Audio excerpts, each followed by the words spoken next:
बहुत ही अच्छा मैं गेट से एंटर हुई हूँ और सबको मुबारक हो मुबारक हो। सब बहुत बहुत प्यार दे रहे हैं। पाकिस्तानी लड़की जवेरिया खानम को भारतीय नौजवान समीर से शादी के लिए बिल आखिर भारतीय वीजा मिल गया। वहाँ पे 20 रुपए किलो आटा ले रहे हैं और इधर आके वो 150 ले। भाई कभी नहीं आएंगे, कभी नहीं आएंगे। वहाँ पर जाकर क्या होता है, हालांकि वहाँ पर भी वही हलवाइयों की दुकानें हैं, किराने की दुकानें हैं, उसी तरीके से जो है ना की दुकानें तो हैं, किराने की दुकानें तो हैं, लेकिन आपसे ज्यादा डेवलप्ड तरक्की वहाँ पर ज्यादा है। दोनों को 5 साल पहले इंटरनेट पर इन दोनों की दोस्ती हुई थी। 5 सालों में भारतीय हाई कमीशन ने 3 बार वीजे की दरखास्त मुस्तरद कर दी। ताहम अब जवेरिया को 45 दिन का वीजा जारी कर दिया गया है। भारत पहुंचने पर जवेरिया का जबरदस्त इस्तकबाल किया गया। अगर इस तरह ईस्ट जर्मनी वेस्ट जर्मनी इकट्ठा हो गया था, चले अब बॉर्डर सॉफ्ट करें, ट्रेड करें, इकट्ठे रहने की बात करें, लर्न करें एक दूसरे से। अब जो चीजें हैं नफरतों से अब आगे निकलना चाहिए। 76 साल हमने उसको ट्राई कर लिया है। मोदी हुकूमत जरूरी नहीं कि जितना लग रहा है कि जी उसका जो शोर तो आप ये कहना चाहते हैं कि अभी हम जरा पेशेंट रहें, इंतजार करें जब इलेक्शन के रिजल्ट्स आ जाएं। तैयार नहीं है आपके उनकी जो फॉरेन मिनिस्टर ने कहा कि हम अभी बात करने को तैयार नहीं है। वो भी देख रहे हैं ना कि केयर टेकर गवर्नमेंट, इनसे तो बात नहीं हो सकती ना। हर वो बंदा जो पाकिस्तान से बाहर शादी करता है, इंतहाई गलत काम करता है। यहाँ के लड़के लड़कियां फिर किधर जाएंगे, लोग बाहर जाकर शादियां करने लगे। तो कि जो उनकी तरफ से ये कहा जा रहा है कि भाई नवंबर में 3 दफा कश्मीर में सीज फायर की खिलाफ वर्जी की गई LOC पे, कौन कर रहा है ये? क्या हम कर रहे हैं? पाकिस्तान से अगर हो रहा है तो क्यों किया जा रहा है? जो बड़ी बात की जाती थी, लेकिन मोदी साहब को जो वोट मिला है वो तो मुसलमानों का भी वोट मिला है। तो इसका मतलब ये हुआ कि वो हर तबके से उनको वोट मिला। चारों सूबों की पूरा पाकिस्तान का पैदावार इकट्ठा करे, हम पूरी एशिया की गुर्बत खत्म कर सकते हैं। पूरी एशिया के अंदर कोई भूखा नहीं सोएगा। एशिया की हम खत्म कर सकते हैं गुर्बत। नमस्कार दोस्तों, हिंदुस्तान हाइलाइट्स में स्वागत है। दोस्तों, भारत के रहने वाले एक नागरिक ने विदेश में पढ़ाई करते वक्त एक पाकिस्तानी मुसलमान लड़की से प्यार कर बैठा।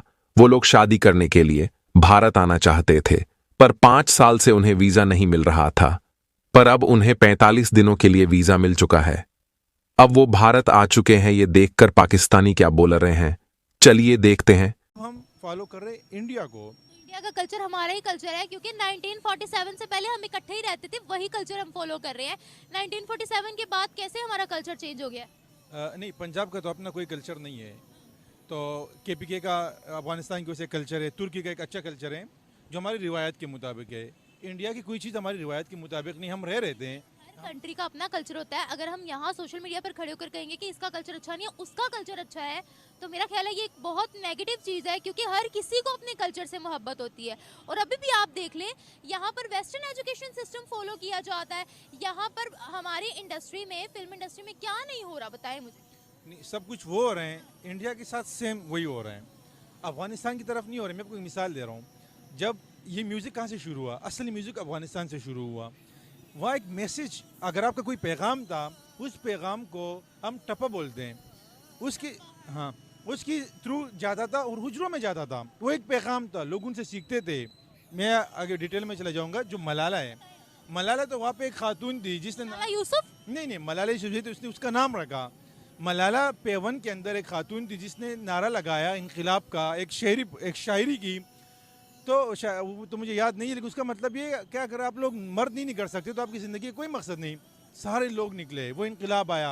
मेरे ख्याल से उस वक्त रूस जंग लड़ रहा था, रूस या बरतानिया कुछ था, उससे जंग हारा। लोगों ने वो टप्पा एक सबक था। यहाँ पे शायरी या जो हमारा म्यूज़िक सिस्टम है या हमारे जो ड्रामे हैं या फिल्म इंडस्ट्री हैं, वो मेरा नहीं ख्याल कि हमारे कल्चर के मुताबिक हो। जो आपको बुरा लग रहे हैं, जो आप सोच रहे हैं कि वो चली गई, वो बुरी बात है। इंडिया के अंदर तो ये बुरी बात नहीं है। अगर आप इंटरनेशनल आप कोई कल्चर देखें, एक लड़के की तरफ जा सकती हैं। सऊदिया के अंदर भी सिनेमा हॉल बन गया है, दुबई के अंदर तो ऑलरेडी था। अगर इस तरह ईस्ट जर्मनी वेस्ट जर्मनी इकट्ठा हो गया था, चले अब बॉर्डर सॉफ्ट करें, ट्रेड करें, इकट्ठे रहने की बात करें, लर्न करें एक दूसरे से। अब जो चीजें हैं नफरतों से अब आगे निकलना चाहिए। 76 साल हमने उसको ट्राई कर लिया है, लेकिन this is a time we have to move forward with think about next generation. और साजिद साहब, आपने ये जो बात की कि मैं चाहूंगा वहां पर एक तरफ मंदिर है, एक तरफ मस्जिद हो, ऐसी किसी जगह पर मैं करूं, तो हमने ये देखा कि जो बड़ी बात की जाती थी, लेकिन मोदी साहब को जो वोट मिला है वो तो मुसलमानों का भी वोट मिला है। तो इसका मतलब ये हुआ कि वो हर तबके से उनको वोट मिला। देखिए, बल्कि 2-3 कैंडिडेट्स को मैंने इस इलेक्शन को डेली बेस पे मैं वॉच करता था। इसमें 2-3 कैंडिडेट्स जो है वो मुसलमान आए हैं, मुसलमान एरियो से। और दूसरा मैं समझता हूँ, जब टाइड ऊपर जाती है तो किश्तियां, सारी किश्तियां ऊपर जाती हैं, किश्तियां को नीचे नहीं रह जाए। भारत एक ताकत जब बनेगा तो मुसलमान भी उसकी ताकत बनेंगे। मेरे ख्याल में सेकंड बिगेस्ट माइनॉरिटी है वहां पे वो। तो ये कह देना कि नहीं वो उसका हिस्सा नहीं है, ये ज्यादती होगी। बल्कि मेरे ख्याल में वहां सिख भी हैं, वहां क्रिश्चियन भी हैं। और मेरा ख्याल है, जब मैं पहली दफा भारत गया था तो वापस आके मैंने आर्टिकल लिखा था उस वक्त एक न्यूज़पेपर था, उनके एडिटर मेरे वाकिफ थे। तो उनसे मैंने लिखा यही था कि इंडिया फ्रॉम अ पाकिस्तानी आए, मेरा ये आर्टिकल था। तो उसमें मैंने लिखा था सीक्रेट इंडिया का यही है, डाइवर्सिफिकेशन।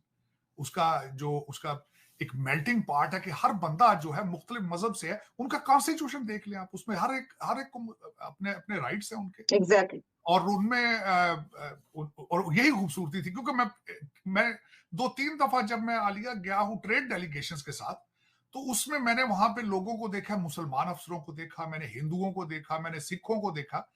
और they know exactly how to live together in harmony and peace and how to build a relationship beyond the faith को देखें। मेरी नजर में Alia faith is your personal matter। आप कोई उसको भगवान कह ले, कोई उसको वाहे गुरु कह रहे, कोई उसको अल्लाह कह रहे, कोई उसको गॉड कह रहे, लेकिन एक ही चीज का नाम है, वो आपका पर्सनल मैटर है। You are not supposed to interfere into it. आप देखें कि how he is treating you, what kind of feelings और passion he has against you. Matter fact that matters मेरे ख्याल में। लेकिन अगर ये वीडियो आपको अच्छा लगा तो चैनल को सब्सक्राइब करें। फिर मुलाकात होगी अगले वीडियो में। जय हिंद, वंदे मातरम।